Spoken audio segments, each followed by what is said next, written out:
Hi guys! So yan, galing na tayo sa work and then nandito na ako sa dorm.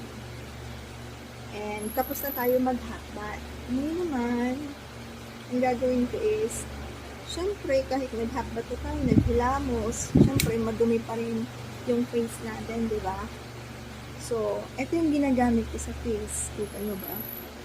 Yan. From Maxi Peel Zero.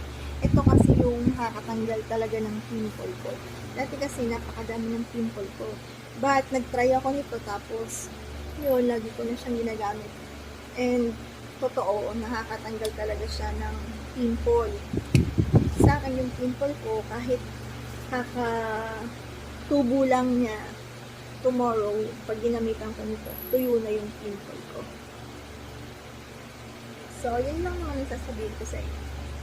Hindi naman